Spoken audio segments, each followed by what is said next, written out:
जोबोद आसा खालामनायाथ' दङ जोंहा 4 नं बावखुंग्रि समष्टिया गोदान समष्टि गिदिरबो समष्टिया गोबां बुथ कमिटिबो दङ किन्तु बिराद इन्ट्रेस्टिंबो आरो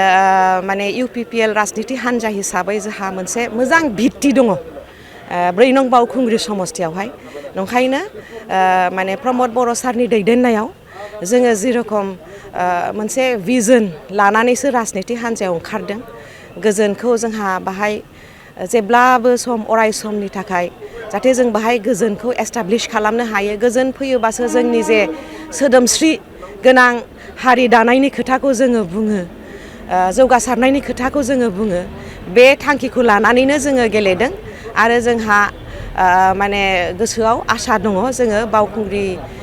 समष्टियावहाय UPPL राजनीति हान्जाया ट्रेक्टर सिम्बल लानानै मोजाङैनो देरहासार जागोन होननानै जोङो मिजिंथिदों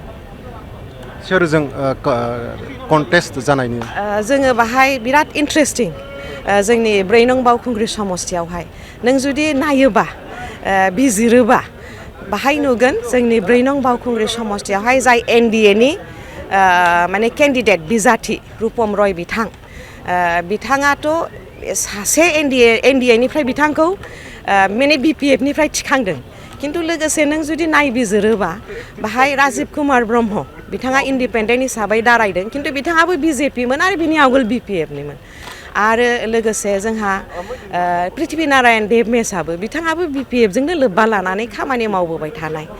स' बिथांमोनहा एखे पार्टिनिफ्रायनो फैदों बिथांमोननि भटआ गावस्रागोन BPF नि जे भट बेयो गावगोन रुपम रय बिथांनाव हारसिङै थांनाय नङा आरो लोगोसे जोंना जाय माइनरिटि जोंना रायजो मानगोनां माइनरिटि रायजो राजानि भटआ बेबो गावगोन जितु आवगोलावहाय बिथांमोनहा BPF नोनो भट होदोंमोन BTC इलेक्शनावहाय किन्तु एबार मोनानि गेजेरावनो सोलायनानै बिथांमोनहा जितु NDA BJP जों थांबाय बिनि थाखायबो जोबोद दुखु मोनदों स' बिथांमोननि माइनरिटि भटआबो गावगोन किन्तु UPPL नि भटआ मोजाङैनो एसेबाबो बारायगोन होननानै जों सानो जोंनि अर्गेनिक भटजों खारन नोंथांमोना बयबो मिथिगौ रुपम रय बिथाङा BTC नि सासे माने सुबुं नङा बिथाङा बाहेरानि सुबुंसो थ' बिथांनि केन्डिडेटसारावबो जोबोद एलिगेशना फैदों दा जोंहा गोबां जोंनि जाय जोंनि माने जोबोद सोमावसारनानैसो मोननाय नैबे 6 शिड्युल कन्स्टिटिउसनखौ रैखाथिनि थाखायबो गोबाङानो बिथांनि एगेन्स्टआव भट होगोन आरो बे भटआ जोंनावनो गोलैगोन बे हिसाबै जोंहा आसा दङ आसाबादि थेवब्लाबो एसे नेबावनोसै रायजोआसो राजा रायजोफ्रा जायखौ सायख'यो बेखौनो जोङो सनमानबो होनांगोन एसे नेनानै जोङो बारा गोबाव सम गैला इसोर अबंलावरिनि अननायाव जाहाथे बावखुंग्रिनि रायजो राजाया जोंखौ आशीर्बाद होयो नैबे समष्टि गोदान समष्टियावहाय मोजां मावनो मोननायनि थाखाय जोंहा आइजोफोरनि जौगानायनि खामानि मावनांगौ लाइमोनफोरनि जौगानायनि खामानि मावनांगौ गोबां गोदोसोनानै थानाय समष्टि बियो गोदानबाबो आरो लोगोसे जोंहा गोजोनखौ लाबोनानैबो जोंहा अल राउन्ड डेभेलपमेन्टखौ लाबोनांगौ आरो जोंहा एकदम गुबै थांखियानो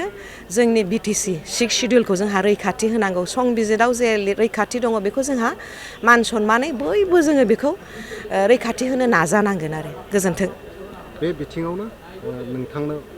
बांसिन भट गोग्लैदों बेखौ जोङो मिजिंथिदों थेवब्लाबो रायजोआसो राजा गोजोन्थों